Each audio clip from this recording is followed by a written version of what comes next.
Une dotation en baisse de 10% en moyenne. Et voilà ce qui attend les missions locales.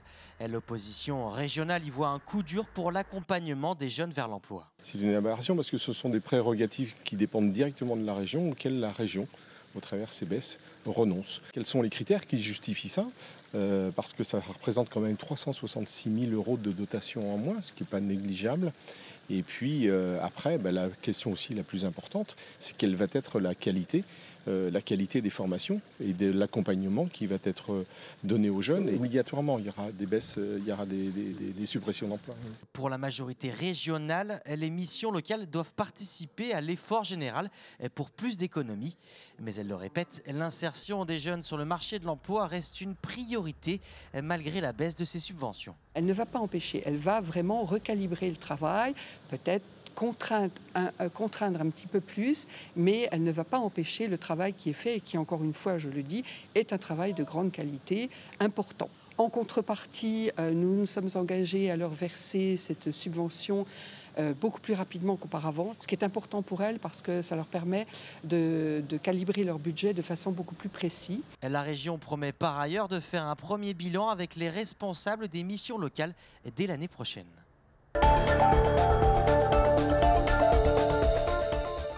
Nous, on dit on veut une information et on restera là. Samedi matin, les associations d'habitants et de commerçants de Saint-Joseph-de-Porterie ont décidé de faire avancer les choses pour tenter de sauvegarder leur bureau de poste. La direction veut de toute façon supprimer un certain nombre de bureaux de poste, disant que maintenant il y a du numérique, tout le monde peut aller sur le numérique, n'a plus besoin d'aller dans les bureaux de poste. Alors que nous, on sait en tant que salariés qu'il y a encore des personnes qui ont besoin de bureaux de poste et un service postal de proximité. En se mobilisant en masse malgré le long week-end de la Pentecôte et en occupant les locaux à l'heure de la fermeture, ils ont voulu faire entendre leur voix. Il y a une colère qui monte de jour en jour parce que cette poste, on veut la conserver. Nous, cette place, avec tous les commerçants, l'école qui est juste à côté, la poste est vraiment au cœur et a toujours été au cœur d'un service social, d'un lien social. On ne serait pas obligé de faire des kilomètres pour avoir des timbres, faire un mandat pour n'importe quoi. Il faut faire un grand coup comme ce matin, là où on occupe et on attend le directeur. Et puis voilà, on veut faire ce gros coup pour qu'ils finissent par dire bon, la poste restera. Une mobilisation qui a porté ses fruits, car après de longues discussions avec le directeur de l'agence, le collectif d'associations a obtenu de rencontrer les représentants de la direction régionale de la Poste. Une rencontre qui aura lieu jeudi 8 juin dans un lieu restant encore à déterminer.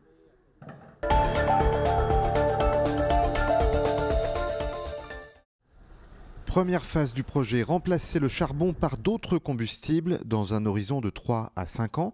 Aujourd'hui, la centrale de Cordemais consomme 2 millions de tonnes de charbon chaque année pour fabriquer de l'électricité. Demain, l'idée est d'introduire progressivement de la biomasse, autrement dit des déchets verts et du bois issus de meubles usagés. La deuxième phase concerne les rejets de CO2. La CGT propose d'installer une unité pour capter le dioxyde de carbone dans les fumées de la centrale. Ensuite, ce CO2 serait valorisé par la raffinerie Total de Donges sous forme de produits pétroliers. Là, on parle d'une transition de 10 à 15 ans. Il y a des industriels qui sont déjà engagés dans du captage et du retraitement du CO2. Et il y a de nombreuses recherches, start-up et autres qui sentent le filon et qui s'engagent. Donc on pense qu'un gros industriel comme EDF et comme Total derrière pour la valorisation du CO2 pourrait s'inscrire et donner une dynamique importante à ce projet. Il n'y a rien de négatif dans notre projet, sur l'emploi, sur l'industrie, sur l'écologie, sur le tissu autour, sur la stabilité du réseau électrique français, sur la pérennisation du mix énergétique. On couvre tous ces champs-là, donc c'est vrai que pour les différents interlocuteurs qui découvrent le projet, il y a quand même que des aspects positifs. Les défenseurs de ce projet industriel ont rencontré des élus locaux. Ils espèrent maintenant une entrevue avec le ministre de l'écologie, Nicolas Hulot. Ce Global Challenge, c'est le moment attendu par de nombreux créateurs d'entreprises du numérique pendant ce Web Today. Le but, trouver des investisseurs. Pas évident, les projets sont nombreux et au final, seul 1% des candidats à un financement est soutenu. Repérer la petite pépite, celle qui va vous permettre de faire x10, x100, x1000 sur votre investissement, ouais, c'est compliqué. Ce qu'on voit, c'est quand même on a des niveaux de maturité sur les entreprises qui sont de plus en plus solides et que l'investissement, il est évidemment contrôlé. Il y a quand même voilà, des niveaux de contrôle qui sont faits sur est-ce qu'il y a de l'acquisition client, est-ce qu'il y a du trafic sur le site internet, voilà, enfin, tout un tas de paramètres qui sont mesurés avant l'investissement, évidemment. Et pour augmenter leurs chances, les créateurs comme les investisseurs passent par des intermédiaires. C'est l'activité de la société nantaise Startup Palace. Nous, on aime bien se définir comme un tiers de confiance, finalement. On a un tiers de confiance souvent soit avec les fonds d'investissement, soit avec les grands groupes, entre les startups pour leur permettre finalement de les accompagner, de pouvoir aussi dire les choses de façon plus claire sans avoir forcément un intérêt, parce qu'il n'y a pas on va dire un conflit d'intérêt, parce qu'on n'est pas investisseur dans les startups. Pour les investisseurs, il faut parfois attendre 10 ans pour un hypothétique retour. Leur intérêt peut être ailleurs. Ainsi, l'argent investi dans les startups est déduit de 66% de l'impôt sur la fortune pour les contribuables concernés.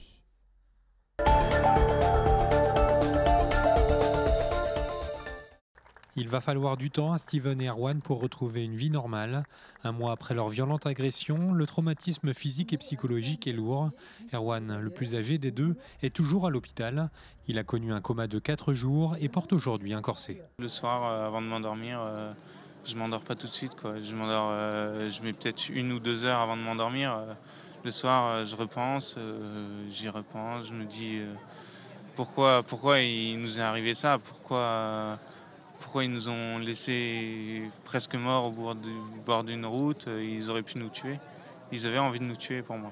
Suite à l'agression d'Erwan et Steven, un comité de soutien s'est formé pour ne pas rester muet face à la violence. J'ai envie de croire à une société plus pacifiste pour nous, pour nos enfants, plus démocratique et citoyenne, pour que ce que vous avez vécu le 7 mai dernier ne se reproduise plus jamais. L'idée première, c'était de montrer un élan de solidarité pour Erwan, pour Steven, pour leur famille, pour qu'ils ne se sentent pas seuls face à ce qu'ils ont vécu, pour qu'ils se rendent compte que nous non plus, on ne cautionne pas en fait ce qui s'est passé et on n'a pas envie de ça dans notre quotidien.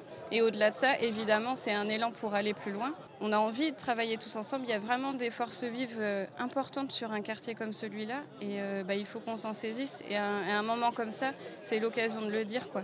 De dire que nous, on est prêts à faire du mieux vivre ensemble. C'est possible. Il reste encore au moins 2 semaines d'hôpital et de rééducation à Erwan. Sans doute beaucoup plus pour retrouver une vie normale. Les agresseurs, eux, courent toujours. Aucun suspect n'a pour le moment été interpellé.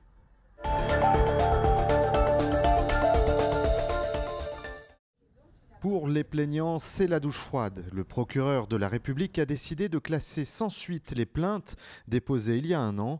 À l'époque, 11 personnes avaient accusé les forces de l'ordre de les avoir blessées pendant les manifestations contre la loi travail. Elles avaient porté plainte pour violence volontaire par personne dépositaire de l'autorité publique. Ce que l'on interprète, c'est ne soyez plus là, ne soyez plus dans la rue, même si vous ne manifestez pas, ne soyez plus là. Et c'est une atteinte à nos droits, à la démocratie. Pour l'avocat des plaignants, la principale difficulté est d'apporter la preuve de ce qui s'est passé. Malgré les vidéos et les témoignages, il n'est pas simple de caractériser les faits. On met en cause des policiers, des gendarmes, on met en cause le maintien de l'ordre. On peut mettre en cause du coup un certain nombre de responsabilités dans le cadre d'une chaîne de commandement. Donc c'est pas évident.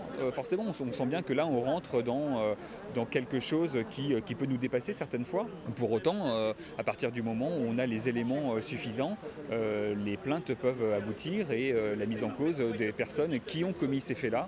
Il n'y a pas de raison qu'elle soit impunie. Malgré ce revers, les plaignants ne veulent pas en rester là. Ils s'apprêtent à lancer une procédure au tribunal administratif pour que l'État soit reconnu responsable de leurs blessures.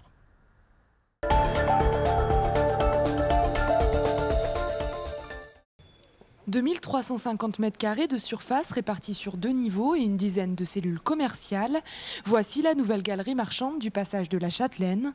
Cette véritable rue intérieure, ravagée par le feu en avril 2012, est en pleine reconstruction. Un chantier très technique. Nous avons dû creuser une partie du terrain sur une hauteur de l'ordre de 5,50 m à 6 mètres, ce qui a représenté un volume de terre assez importants, qui ont nécessité une organisation du chantier très rigoureuse. En plus de la partie commerciale, le passage de la Châtelaine, situé entre la rue Scribe et la rue Crébillon, va accueillir une trentaine de logements. Des appartements du T1 au T4, construits autour d'un jardin situé sur le toit de la galerie marchande. Sur ce socle commercial, on vient implanter 37 logements en superstructure qui s'articulent autour d'un jardin. Et on offre un jardin à la vue des futurs habitants, mais également des habitants actuels du quartier. On crée un jardin de l'ordre de 300 mètres carrés. La fin du chantier est prévue au printemps 2018. Il faudra donc attendre encore un peu pour découvrir le tout nouveau passage de la Châtelaine.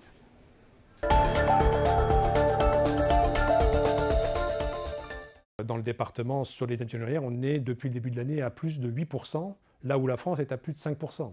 Donc on a un sujet dans le département et c'est la raison pour laquelle nous y intéressons, et ce d'autant que les unités ingénieurs, c'est un poste de dépense très important. C'est sur le département 300 millions d'euros. Voilà, c'est l'équivalent de toutes les dépenses que l'on prend en charge au titre des soins d'auxiliaires médicaux, kinésithérapie, infirmiers, podologues. C'est la moitié des dépenses du médicament, donc c'est beaucoup d'argent. Dans les 10 circonscriptions de Loire-Atlantique, pas moins de 156 candidats se présentent dimanche pour ce premier tour, ce qui fait 12 à 19 candidats par circonscription. C'est un record. Sur le département, c'est 45 candidats de plus qu'en 2012. Pour le départager, près d'1 million d'électeurs sont appelés aux urnes en Loire-Atlantique. Les candidats qui obtiendront plus de 50% des voix dimanche seront élus dès le premier tour. Dans le cas contraire, il leur faudra 12,5%, non pas des suffrages exprimés, mais des électeurs inscrits pour être qualifiés au deuxième tour, ce qui complique forcément les choses. C'est notamment pour cette raison que l'abstention sera regardée de très près. Elle avait frôlé les 40% en 2012. Côté résultat, il y a 5 ans, la gauche, PS et Europe Écologie, avaient remporté 9 circonscriptions, la droite une seule. Cette carte des rapports de force pourrait changer en profondeur cette année. Dimanche, tous les bureaux de vote du département ouvriront à 8 h. Ils fermeront dans la plupart des cas à 18 h, à l'exception de Rezé, Couëron et Sautron, où ils fermeront à 19 h. Nantes et Saint-Herblain à 20 h. Pour connaître tous les résultats, rendez-vous sur Télé Nantes, soirée spéciale présentée par Cécile Petitdent. Résultats, analyses et commentaires avec de nombreux invités. Cette soirée électorale commencera à 20 h 30.